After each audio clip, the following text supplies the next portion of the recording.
much. Having a webcast for new members and new partners has been something we've been wanting to do for quite a while. It's just been a matter of getting the schedule straight so we could do so. And I really appreciate the time you're going to take this afternoon with us. I'm joined by Melissa Stewart and Angelina Zaitsev, and I am Mike Furlow. I'm the Executive Director for HathiTrust. When we sent out the registration, we noted after the fact that we didn't really say how long this is going to go. We're going to aim for 60 minutes. We've got a lot of content to cover. If necessary, we can certainly stay longer. We've got our calendars open or blocked for quite a bit of time. You may have other things to do, but please do take the time today as questions occur to you to please use the chat window to ask any questions, and we'll take those questions. So for those of you who may not have heard me say this a second ago, that during the webcast today, we've decided to avoid using attendee microphones and video. We've decided that we've tried some tests, and this is the best way we can avoid audio problems. So use the chat window, the little blue talk balloon up there. We're also recording this broadcast right now, and we're going to make that available after the fact. And we'll make the slides available after the fact as well. So I want to start with this slide. I want to talk first about framing HathiTrust as more than simply a digital library. It's certainly true we're a trusted digital preservation service that enables access worldwide, but also we should think of ourselves as an organization with a lot of different members, a large constituency of folks who are participating in the effort to create it. And I also try to emphasize HathiTrust as a kind of enabling infrastructure, right? That by creating a large-scale digital preservation service with over 13 million volumes, we're able to do more with that material than we had been able to do before. We're also able to begin to ask questions that we couldn't ask before, and we're able to also begin developing programs that would extend beyond the digital. So here's our mission. Mission of HathiTrust is really a library mission. It sounds like we've got a microphone not muted, so I just want to check up on that. Mission is really a library mission. It's to contribute to research, to scholarship, and the common good by collaboratively collecting the record of human knowledge. And there are several core programs and ideas that are kind of embedded in that mission, in our DNA, if you will. I've just highlighted a few of those. And the mission and the bylaws actually state this more succinctly. But I really think of us as a library, and one library that is a part of multiple libraries. A lot of folks have asked me, why do people join HathiTrust? Why should I join HathiTrust? And I really think about it in terms of doing so to create a collective future and a collection for the future. We've really done something here with no precedent. We've begun to create something more than a digital library. It was really founded so that we could work together in a concerted fashion to take control or greater control of our future, better managing our collective collections and enhancing your users' ability to do their research, teaching, and learning. So many of your institutions have joined to be a part of that vision. Staff at member libraries who participate in working groups and planning teams have found it often to be a pretty valuable networking experience. We have some folks on the webcast today who are new to a couple of our working groups, and I want to say thank you for joining those. So the last point I want to make here is to emphasize a kind of dual purpose, right? That we are about creating a public good while helping our members provide a richer set of services for their users. So for the remainder of this afternoon, we're going to cover these topics. I'm going to say a little bit more myself about how we're organized and how we work. Angelina is going to take control then and talk more about the collections and talk about how we work with members and the services we provide. I'll come back at the end and discuss current initiatives and priorities. And we will pause after each one of these sections to take a few minutes for questions. So again, use the chat window. By the way, I should have acknowledged this at the beginning. I just want to acknowledge the institutions who have signed on today. We have folks from Case Western, the U.S. Department of Agriculture, Northeastern University, New York University, Tufts, University of Alabama, Minnesota, Ohio State, Texas Tech, Georgetown, University of Nevada, Las Vegas, Smith, the Getty Research Institute, and the University of Chicago. So we're all over the continent here. So I think some of you may have signed up with for this webcast with this question in mind: how can we get the most out of HathiTrust? And I hope that by the end of today, we've answered this question for you, or at least have begun to do so. And I think one way of beginning is to help you understand more about how we operate and how we work. So let me talk about the organization. I just read off a long list of attendees today. As of right now, we have 106 members. The names of the institutions you see on the screen, you may or may not be able to read them very well. This includes everybody who has signed a member agreement with HathiTrust and who we think of as part of the organization now. Not everybody has implemented full services. We have several other membership requests in process and expect to have those done in the next few months. So this is a continually growing organization. I'll point out here that the largest portion of members you won't be surprised to see, are in the United States. We do have 4 Canadian members. We have a member in Beirut, a member in Australia, that is Queensland, and a member in Spain, in Madrid. So it's a far-flung organization, but the most of the membership is concentrated in the United States and North America. One of the great things about having this kind of collective membership, large-scale membership, is our ability to distribute some of the work and rely upon distributed expertise. So just in operating HathiTrust, I wanted to highlight here how we operate. That HathiTrust is based at Michigan. We have the primary administration is here. I'm here. Angelina's here. We're all in Ann Arbor, Michigan today, where it's beautiful. And the Preservation and Access Repository infrastructure is based here with a mirror site at Indiana University. We also operate a research center, which I'll talk about more later on. That has been, for the last several years, co-hosted by 2 members, Indiana and Illinois. And the University of California, in particular, California Digital Library, hosts a metadata management service called Zephyr. Some of you will have interacted with this when submitting bibliographic holdings and records for us. For content you're loading, it is really how we manage the large scale of bibliographic records that we have from our partners.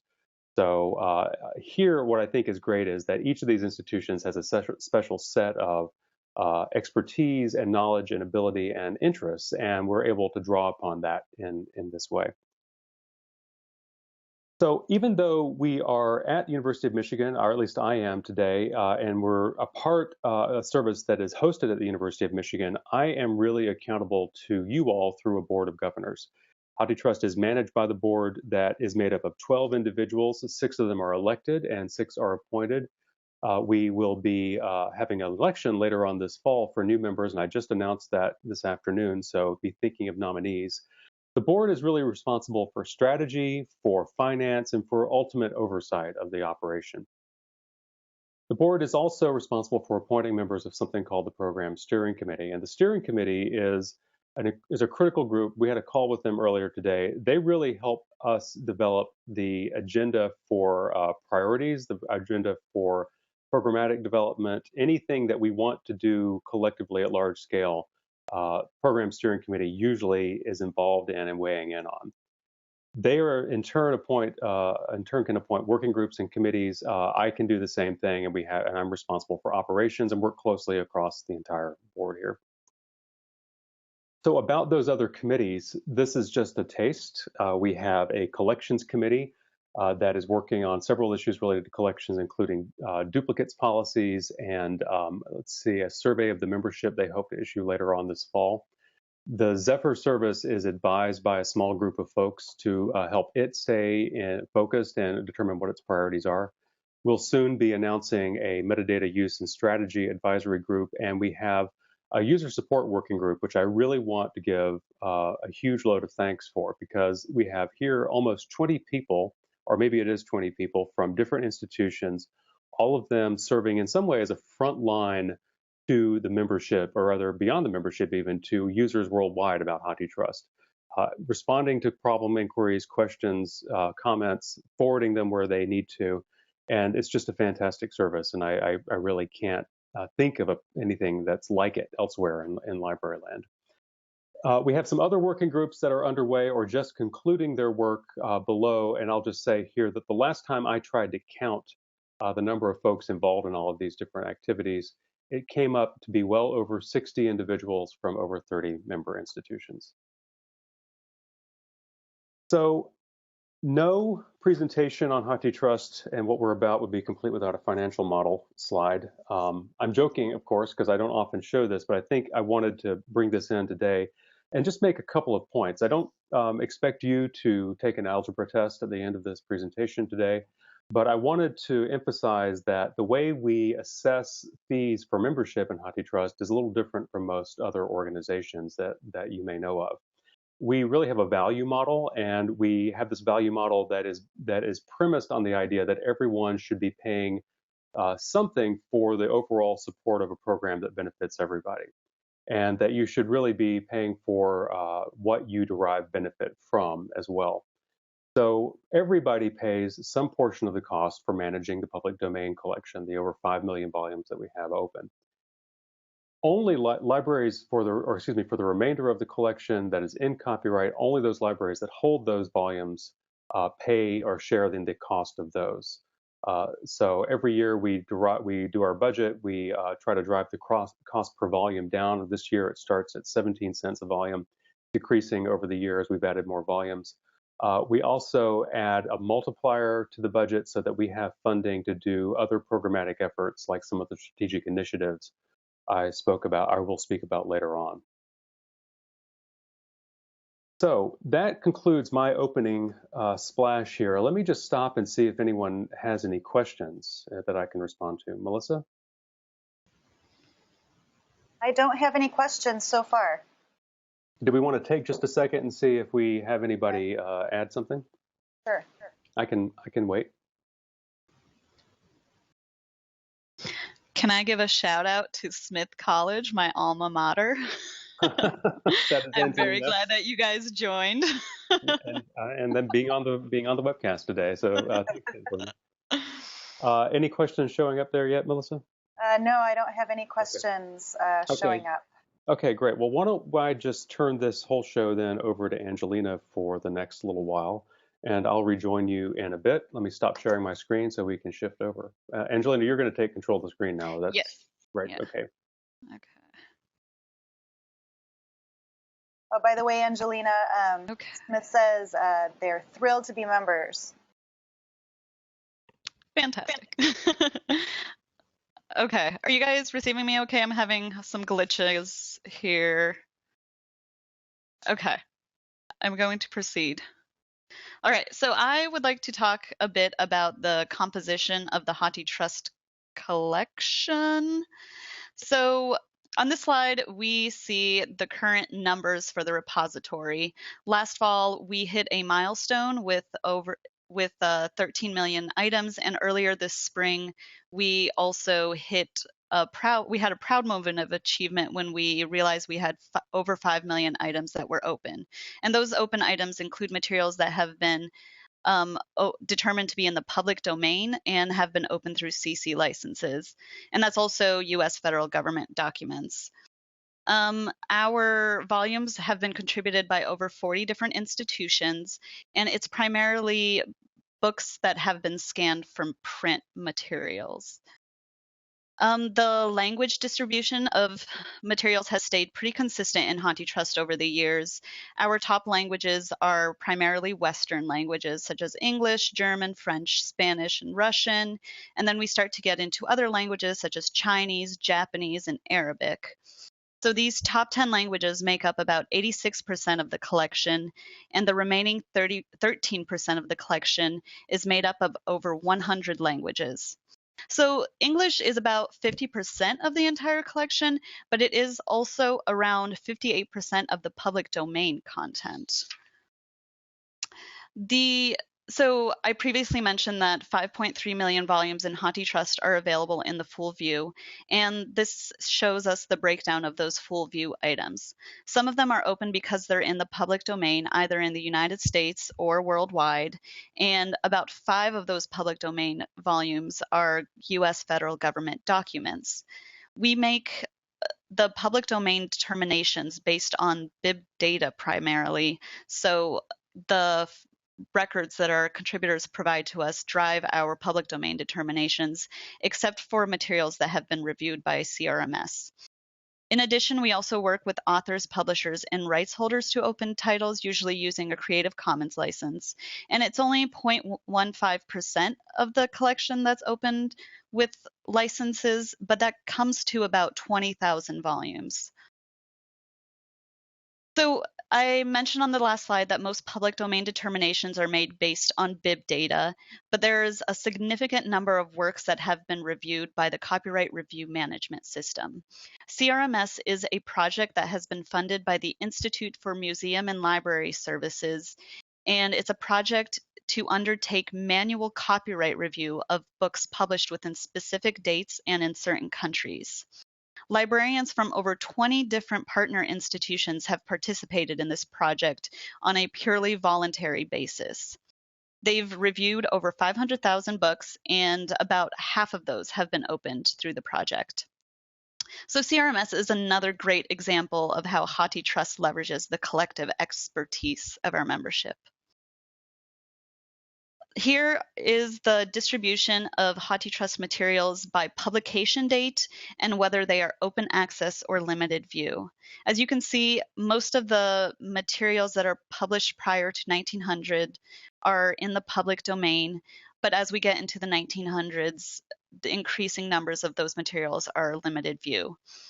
About 50% of the collection, or is it 60%, was published after 1950, and you'll see that most of those are in copyright. The materials that are not in copyright tend to be U.S. federal gov docs. So I'd like to make a special comment here about the quality of volumes and the work that we do to manage quality, because that's always a concern for people. Since the beginning of the Google Books project, quality has been a very important issue. When you digitize millions of books, errors are inevitable. The OCR algorithms are not foolproof. The books have been sitting on shelves for decades, so they're not in the best condition to begin with. And also, people just make mistakes. But considering the number of materials that have been digitized through mass digitization projects, it's really remarkable how few rare errors we actually get. And when we do find errors, we have a number of ways to address those quality issues. With regards to Google Books specifically, we are receiving new versions of books constantly that had been scanned years ago. Google undertakes a lot of work to review and improve their image processing and analysis tools. So whenever an error has been reported to us, we can, and it's a Google book, we can trigger re-ingest of that book from Google. And once we download that new version, we check it to see if the issue has been resolved. And if it hasn't been resolved, we can work with Google's staff to manually resolve the issue. So contributing libraries that provide their locally scanned volumes also do quality reviews of their materials, and we've worked with some of them to rescan their items. And we also have a very active community of users who are keenly interested in improving the quality of the collection. Since about April 2011, the User Support Working Group, which Mike mentioned earlier, has received and successfully resolved over 2,600 quality issues.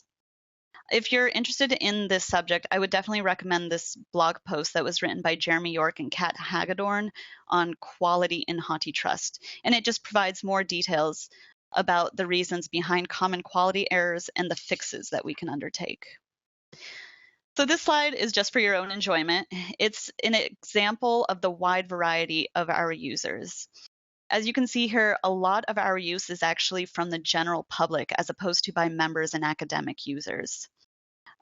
Quicksand by Nella Larson, number 8 on this list, has been on our top 10 lists since 2012. We suspect it's probably because it's being linked to by AP English classes. Genealogists are also very heavy users of the collection, and that's why we have all these rosters on the list. And classic math and drawing textbooks are also not uncommon. Melissa, are there any questions from anyone at this point?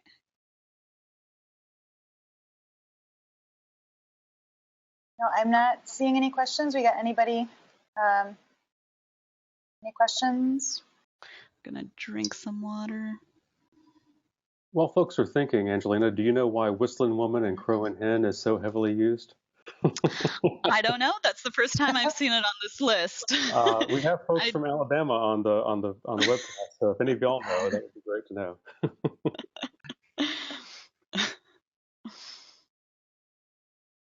Well, I think I may go on now. Great. And if anyone has any questions about the previous section, just let me know. So I would like to talk a little bit about how our members can participate in HathiTrust. First, I want to focus on preservation and access. Our most basic service for members is the preservation of the HathiTrust Collection. We are committed to preserving and providing access to our collections over the long term. And to that end, we've undertaken a number of different strategies in order to ensure that we're around for a long, long time. For example, and one example of that has proven our commitment is that we've been certified by the Center for Research Libraries as a trustworthy digital repository. But we don't preserve materials for their own sake. Preservation has to be linked to access. That is one of our most basic values. So our most visible activities and services support discovery, access, and use. There are a number of different venues through which HathiTrust content can be discovered. For example, a number of partners have loaded HathiTrust records in their local catalogs so that their users can discover them alongside their own print holdings. The link to the data page here includes all the different possibilities for including HathiTrust content in your catalog. And I should add that this is not a service that's limited to partners. Anyone can actually add links to our content to their site. Our records are also found in major library discovery services such as Summon and WorldCat, and we've included records for our public domain content in DPLA. And of course, we have our own catalog at hathitrust.org, and we provide access to the full text of our collection. So once a user has found relevant content, there are a number of different factors that go into our access and use policies. Here, I'll just briefly highlight some of the several ways that we provide access to the HathiTrust collection. We take seriously our commitment to the public good, so we make our collections as widely available as we possibly can. There are no restrictions on full text search or on display of public domain or open access works.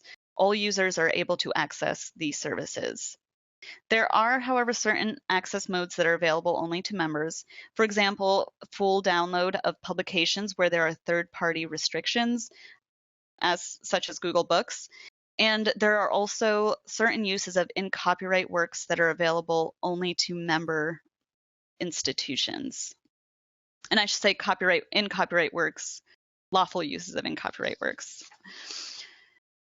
So there are 3 ways that we provide lawful access to in-copyright works. Number 1 is full text search, and anyone anywhere can search the entire collection.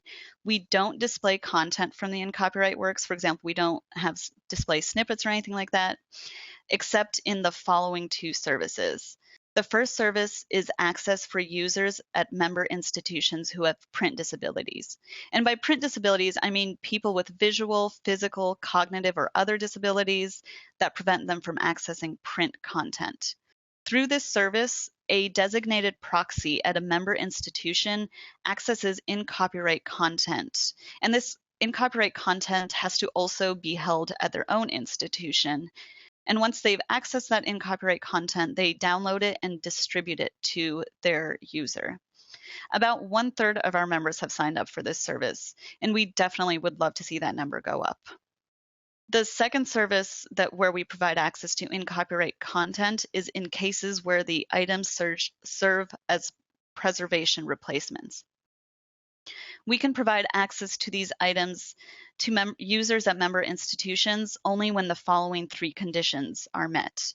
Number 1, the library has to have owned the book, and it needs to be reflected in our print holdings database.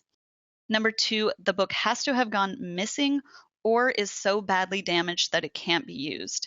And the third condition is that the book is not available for sale in unused condition, which basically means that someone has to undertake a review of the print status of the title.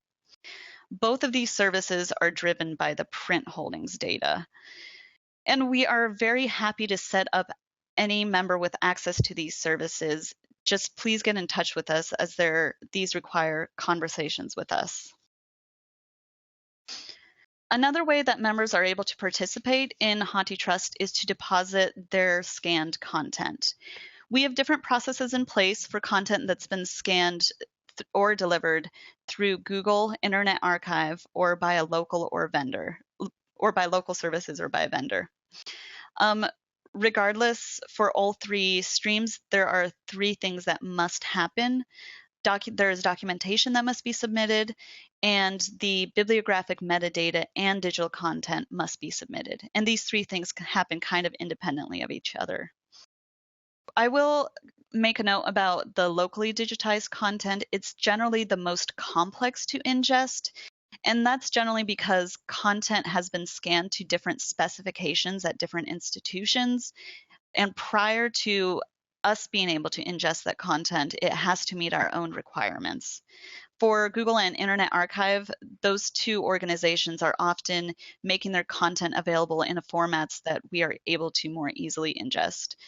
But in the past year, we've made available a couple of cloud validation tools that have simplified the process of ingest for locally digitized materials. And if you're interested in reading more about this, I would recommend this blog post by Aaron Elkus, where he just talks about some of the difficulties and workarounds. Aaron Elkus is actually the person who handles the content and brings it into the repository, so he has firsthand knowledge. So print holdings data is a requirement of membership, and that's because it's a crucial part of our services and operations. Our membership fees, which Mike talked about earlier, are based on the local holdings data and the overlap with the HathiTrust Collection. In addition, those two services that I talked about that for access to in-copyright material are based on print holdings data as well. So to take the most advantage of these two services, you should definitely submit your print holdings data for both currently and formerly held volumes. Members can participate in the governance of HathiTrust in a number of different ways. Serving on working groups and task forces has the most impact on the policies, strategies, and operations of HathiTrust. But members are also but it's also the most time-intensive participation. There are more lightweight ways to participate in governance, such as the annual member meeting, where partners are able to engage with the Board of Governors and other members. At this annual member meeting, the next one, which will be happening December 9th, we will provide updates on the current status of HathiTrust, and members will have an opportunity to express their concerns and provide input on initiatives. Voting is also a key member activity. We have the annual vote to approve the budget at the end of the year. There are annual elections for the Board of Governors, the second of which will be occurring this late summer and fall. And we periodically have irregular votes, such as changes to bylaws. So just to summarize what I just discussed, there are a number of different opportunities for members to engage in HathiTrust. Many of these activities are voluntary, and they really are dependent on our members' enthusiasm and willingness to participate. For this last bullet point, I will turn it over to Mike to discuss current initiatives.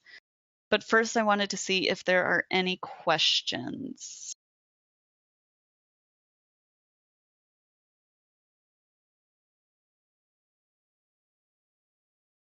Something I just wanted to mention, I typed this into the chat screen, but not sure if everyone saw it, that details about the member meeting still need to be announced. We just got the date finalized this week, so we will be getting more information about that out and save the date to your official representatives very soon.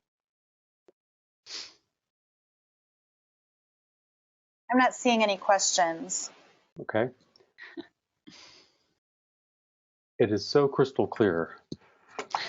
All right, so I'll give you all a sec. Oh, here we go. Good question. Is there a cost to deposit local material? Is it? Oh, no. So no, there is not. For members, preservation is one of the services that we offer. We previously had a financial model where there were separate fees for members who were intending to contribute and those who were just supporting members, but that model is no longer in effect. If you are interested in depositing your content, there are no fees for members.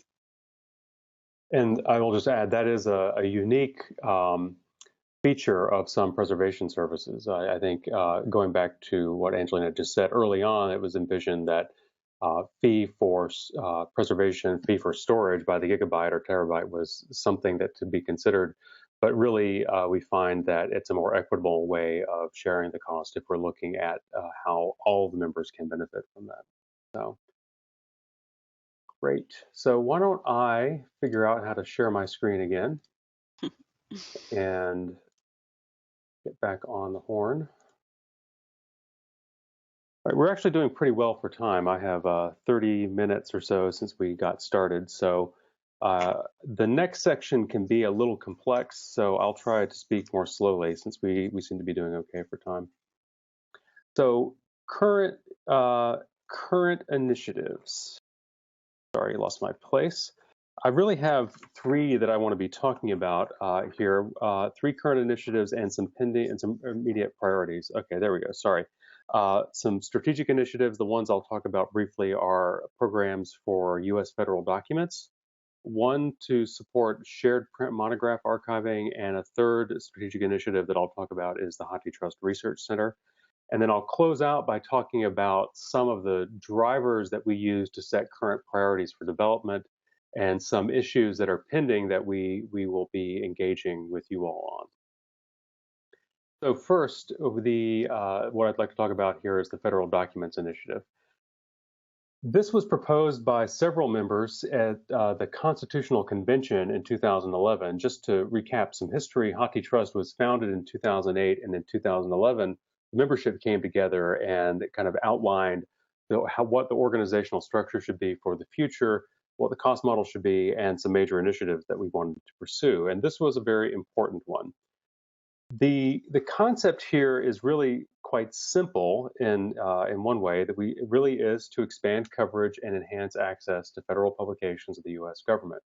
I have to emphasize we're talking about U.S. federal publications at this point because we want to be able to see some conclusion to this project in our lifetime. And doing state documents is not something we could do at the same scale right now, although I do know that a number of organizations have been working to make sure that state documents can be opened in the collection, and that's very important. But what this project is doing is trying to first get a handle on the corpus of government documents.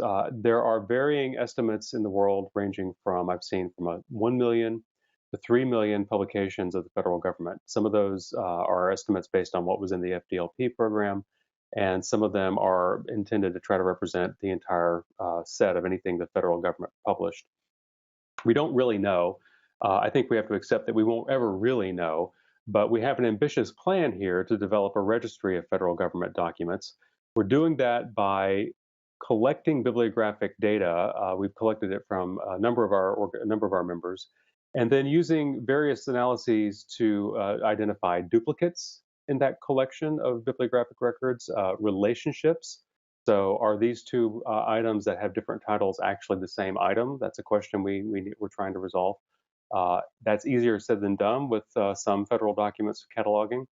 Another question is this item that seems to be cataloged as a monograph by one institution actually a part of this ongoing serial, which is how another institution has cataloged it. So a lot of complexity in that, and we're not doing that simply for the fun of it, even though it's a huge blast for those who actually like that kind of thing. The real reason we're doing that is because we want to know what is not in the collection of HathiTrust. Can we begin to use that registry to do gap analysis in HathiTrust? locate materials for inclusion in the collections, and then work with libraries that hold those materials to have them digitized and have them ingested. We've been working with various libraries who are, especially those who are in the Trail project, to have collections sourced for HathiTrust. It's really added a tremendous number of materials. I think we have over 630,000 known government items in the collection right now. So this is really important. It's something that matters to a lot of us and matters to a lot of our users, and we're really happy to be able to focus on this.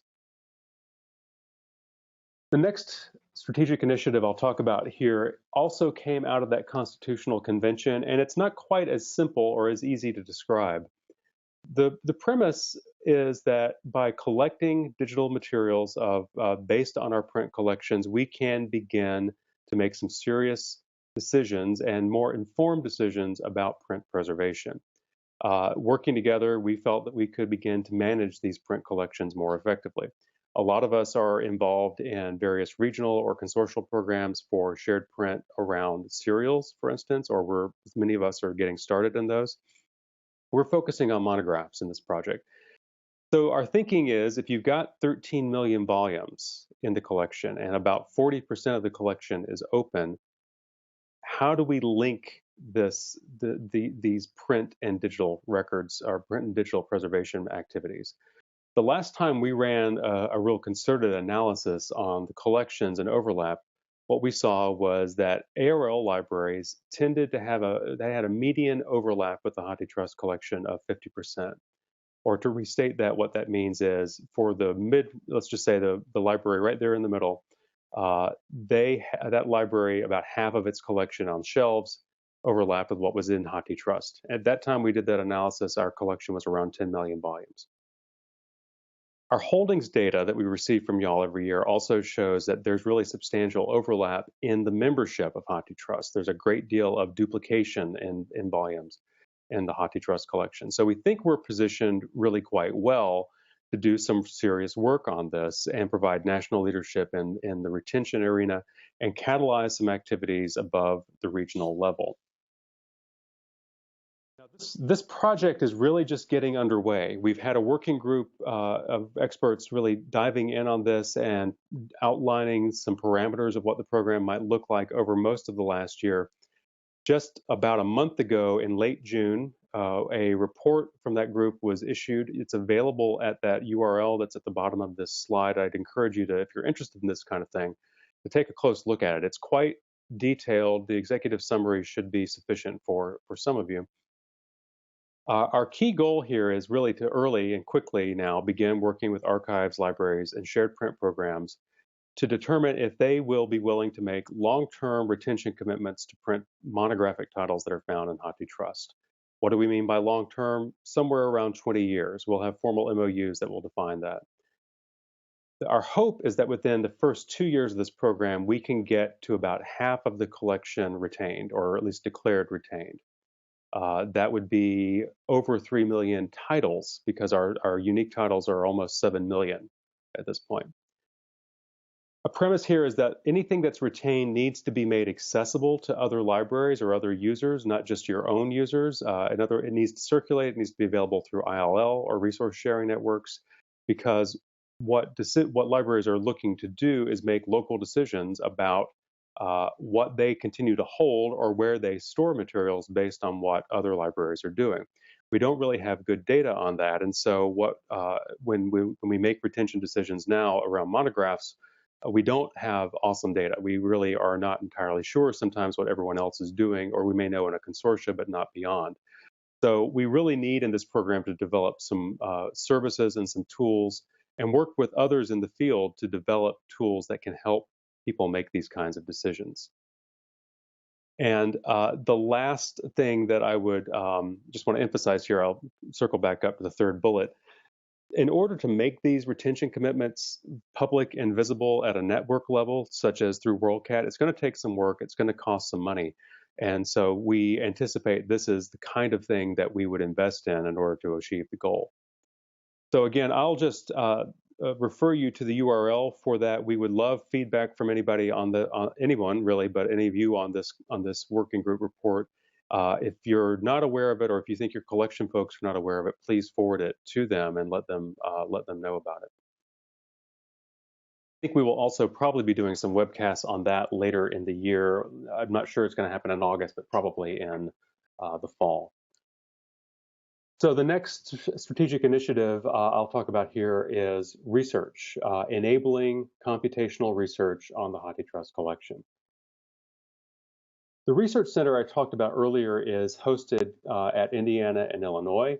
It's run by an executive management team. The co-directors are Stephen Downey in the library program at library school, rather, at Illinois, and Beth Playley in the School of Informatics at Indiana. And the premise here is that you can't read 13 million books in your lifetime, but you can still work with them all and derive useful information from them. We've been providing data sets to individual researchers who want to do text mining or computational work on collections for years. The idea of the Research Center is they're going to be providing and are providing a number of services and tools that will help people do that kind of work and have some expertise and consultants to help them.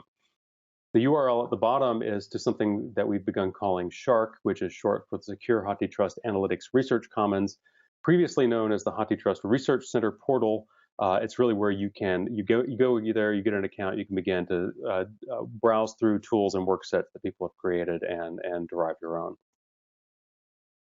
So I've talked a little bit about the goals of HathiTrust Research Center. The one thing I would really emphasize here is that we're trying to make it possible to do non-consumptive research with materials so that we can enable users to make maximum use of these collections within the U.S. copyright law's structures. So what does that mean? That means that we're trying to make sure that people can do analysis on this collection without necessarily reading in copyright works, without being able to have direct access to them, without distributing them, without inadvertently redistributing them, doing so in very secure ways. So we're taking advantage in this of the knowledge and the research expertise at these two institutions, and also the high performance computing capacities at those two institutions to develop the Research Center. I think the last point I would make about the Research Center and some goals for it is that it is the research arm of HathiTrust. It's not exactly a research and development arm of HathiTrust. That's not the way I would frame it. What I would say is that we're trying to help a community of researchers develop tools and services and methods of analysis in this collection. And our hope is that then we can take advantage of what they derive, what they learn, what they innovate on, and see if we can translate that back into the collection. So, for example, if someone is able to derive really significant semantic metadata out of the collection, how can we integrate that back into our metadata to enable improved discovery? That's a largely theoretical conversation we're having right now, but there are some real case studies to be done. So when people ask me, what's HathiTrust working on, I really often have a hard time answering that question because the strategic initiatives I just outlined are huge, and clearly they are driving a lot of what we do. But we also have ongoing work with building the collection. We still see increasing numbers of volumes coming into the collection all the time. Just in the past year, we've grown by almost 2 million volumes in the collection. We also have ongoing work we want to do to develop the services and the infrastructure that manage the preservation and access services. So when I work with the operations group on HathiTrust and the staff who work on the preservation, access, and metadata services, I really have four lenses that I try to emphasize here, and that for at least for the immediate term. And so when we're doing development work, I want to make sure it's improving the user experience, that we're focusing on things that can help improve individuals' ability to make use of the service. We have a lot of feature requests that we have accumulated over time that we're trying to work our way through. We also have to do work that supports those strategic initiatives I've just referred to earlier. It's also really important that we provide better services for users with print disabilities. Angelina mentioned that we have a proxy system in place now where an individual on a campus has responsibility for obtaining the material for the user who has the need. We'd like to be able to improve upon that and provide some more direct access and some improved quality on what they get. And then lastly, I look at what we should be doing in development around expansion of our service portfolio. What do we need to be able to do going forward? Current example of that we've been talking about is how can we begin to collect materials that are textually based but are not in the formats that we currently accept? In other words, how do we begin to take born digital publications in addition to digitized materials? So what might that look like? How would we collect PDF? How would we commit to preserving that, or can we do so? How would we collect structured text materials such as HTML5 or TEI encoded materials, deliver that and make a preservation commitment? My thinking here and our thinking is that if we can expand our ability to collect more types of textual materials, we can expand the kinds of services we can provide and enrich the collection. So then that leads to a number of issues that are kind of pending here that are really policy and strategy questions. One area of interest here is metadata. As I mentioned earlier, we're getting a new working group underway to focus on policy and strategy here. Some of the questions they're going to be exploring are what are the usage policies we need to have in place that would enable us to do more exposure of the metadata that we have? What can we do to improve the quality, or more specifically, what policies do we need to put in place to be able to do corrections on the bibliographic metadata that we have beyond the ways we have doing it right now? Another question is really not only what metadata do we expose, but what metadata do we need to collect, derive, and make available as well. On the topic of quality, Angelina gave a great summary of how we've been approaching that over the last few years, and there's still some more work to do. I think there are some very large-scale questions, or rather some large-scale assessment that we could do on the collection, and including how can we signal what we know about quality of the material to users. Certainly, we can talk about OCR error rates, but what can we say about an individual volume without being able to go and validate every single 13 million volumes that we have? And then the last huge area, and it is a question mark, is non-text collections. HathiTrust's mission goes beyond print, even though I've focused a lot on print today. We're really about collecting materials of interest to researchers and scholars. That does mean and can mean non-textual collections, but for the foreseeable immediate future, we'll be focusing on textual collections. There are two sides of this conversation in the membership. Some folks really want to be able to expand and have us collect more materials from special collections, including images.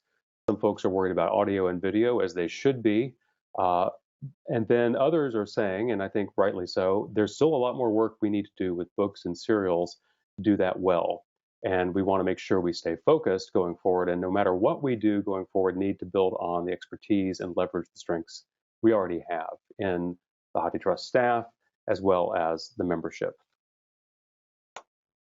So I have a few guiding assumptions that I'll close with before we take final questions. One is that our actions really must align with your mission, your goals, and the purposes of your library. We're not doing our job well if we're not in alignment, because this is a member-driven organization. Another assumption I have is that as we look to expand what we do, we need to be thinking about complementarity in the digital library ecosystem and cooperation and cooperative development, not competition and duplicative services, right? That there's no reason to do something that somebody else is doing very well. HathiTrust, it fills a unique niche. We have a particular focus that others are not interested in trying to duplicate, and there are others that we're not trying to duplicate. And so I think I just kind of throw that out there to make sure people are aware. When we look at what we do, we're trying to think about how it fits into the larger scale universe of activity. What's different between us and DPLA, for instance? They're a discovery service, we're a preservation service. Scale is really going to continue to be important. I think it's important for us to think about what we can do, not just in small ways, but in large ways. What can we do that will have a really significant impact going forward in the way we have so far? And then the last point I make, I take very seriously, that our partners are our members and our libraries, but we also recognize that we have an obligation to the readers and the authors and the publishers that generate the material that are important to us and important to our collections and important to our users.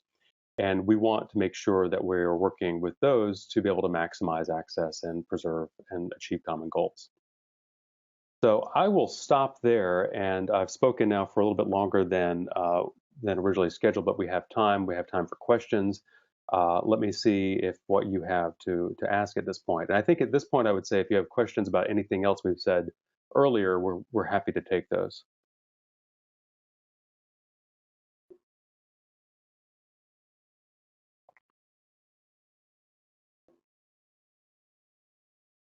Is anyone there? I'm not getting any questions yet. Okay, good. But Melissa, you are there. I see a number of different questions. Oh, you do? Do I need to? Oh, I'm sorry. I need to scroll down. Oh, sorry. There we go. Thanks, Angelina. Yeah.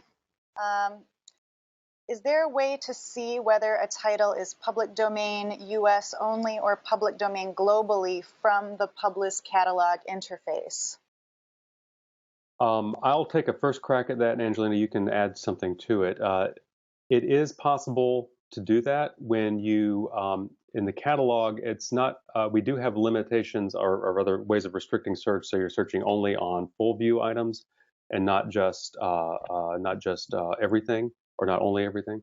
We also have on the title pages or the interface, the reading pages in the book page or page turner rather app, there we indicate whether the status is public domain US, public domain world, or if it's in copyright and can't be displayed, then you just simply wouldn't be able to see it.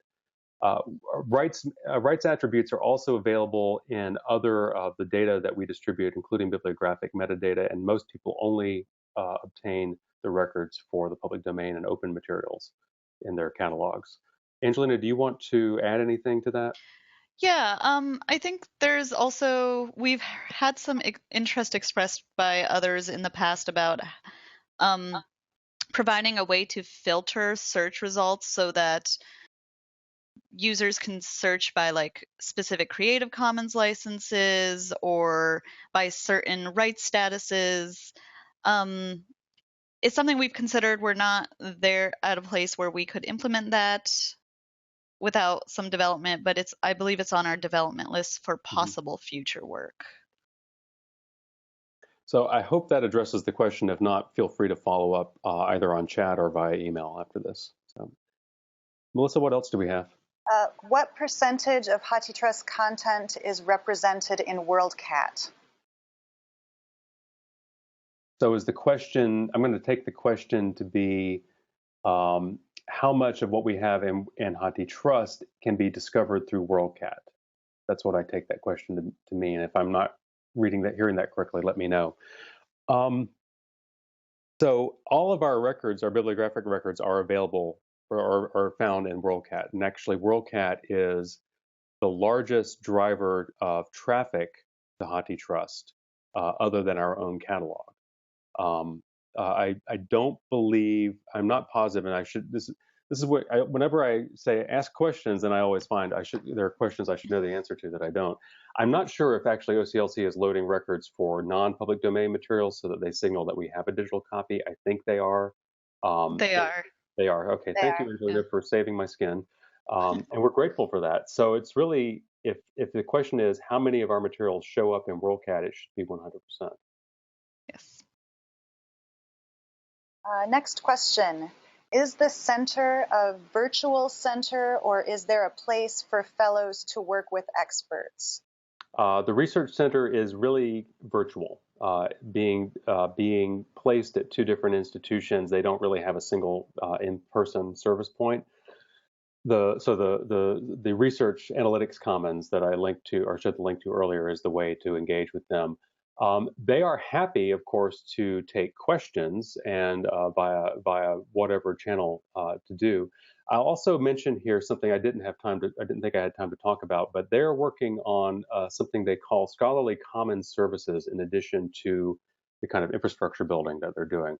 And this is something that the folks in Illinois are taking the lead on. And the idea is they are attempting to develop tools, training, service support so that when a user walks into your information/knowledge/research commons, you have a way to be able to help them connect with the research center services and tools. And it's not just say, go look at this website. It's about here are some tutorials, and you can begin to ask questions of them to help them guide their research. So the idea is not to create a physical location that people go to, but to make your physical locations actually be able to connect to those services. Is there a way to share via some sort of ILL materials not owned by a member for print disabled users? So could you repeat the question? I want to make sure I've got that. Yeah, I think, is there a way to share via some sort of interlibrary loan program materials that are not owned by a member for print disabled users? Right now, the way that you would have to go about that is to borrow a copy from another library and do your own work of digitization on that. We do not facilitate that process ourselves right now. There is some analysis to be done on our recent court rulings to look at how we can expand access to the collection beyond what is physically in your library. In other words, can we provide, just that very question there, can we begin to provide access to copyright materials that you don't have in your collection? As I said, we've got a little more analysis to do on that, but that's part of the service enhancement I really want to explore. So. And would you comment on ways in which HathiTrust relates to commercial database products like American imprints, etc.? Okay. How do we relate to those? So I would answer that question in a couple of different ways.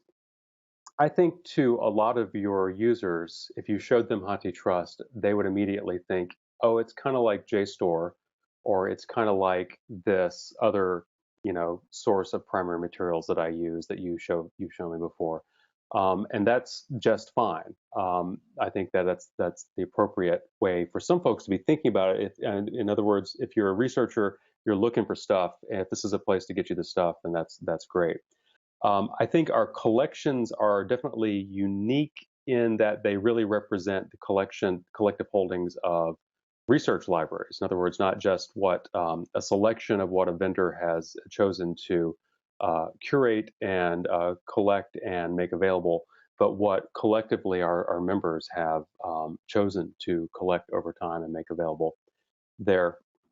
I think one other way of answering that question, I'm not sure if this is really getting to it for you, but I really want to be careful and make sure that people understand that HathiTrust is not a vendor, right? That you don't subscribe to HathiTrust. You join HathiTrust and you participate in HathiTrust and you gain access to some support by being a member, but it's not really a licensing arrangement. It's not a vendor arrangement. We really take seriously this collective work effort here. So I hope that people would perceive us to be quite different in that respect from vendors. I think where we will see real differences has to do with the nature of the collections, where ours is really probably quite a bit broader compared to a collection like JSTOR, which is maybe a little more focused on serials, for instance. So.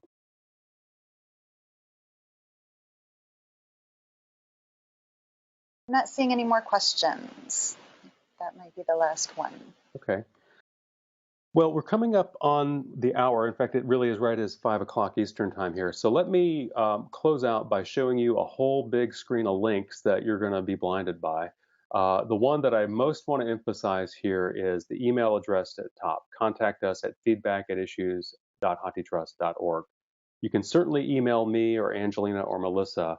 The reason we ask people to contact us through feedback at issues is that we track everything that goes through that. It goes into a ticketing system, and we follow up and try to make sure we're all on the same page on that.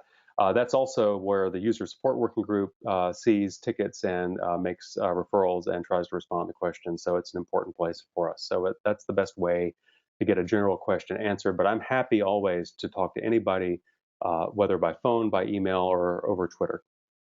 The URLs that you see below, we do have a Twitter account. I try to respond periodically when I see questions raised there. We have the blogs at the very end where we try periodically to not just answer questions, but kind of give our take on particular activities. If you're a real geek about deep text searching and relevance ranking, look at the large scale search blog. Our full text search person, Tom Burton West, is really posing some interesting and challenging questions there. The last thing I want to do, oh, please, go ahead. I got one more question. Mm-hmm. Can we see all of the slides for future reference? Yes. I know that we mentioned, yeah. Yeah, absolutely. And so what we will do is make these slides available to you all. I think Angelina and Melissa and I want to talk briefly after this meeting to see, do we want to do it from this slide deck or make sure, or do it after both slide decks are shared? We'll probably just do it after this one, and so that you'll get this in the next couple of days. We will send it to whoever signed up. The video might take a little bit longer to get out, but we'll make that available for you after the fact as well. So I will close here. Angelina, do you want to have any final words? Nope, I am all good. Thank you. Okay. Melissa, any last questions? No, it looks like everybody's just saying thank you. Well, thanks a lot, everybody. I hope this has been useful to you all, and we hope to talk to you all very soon. Thanks very much. I'll be muting microphones here, folks.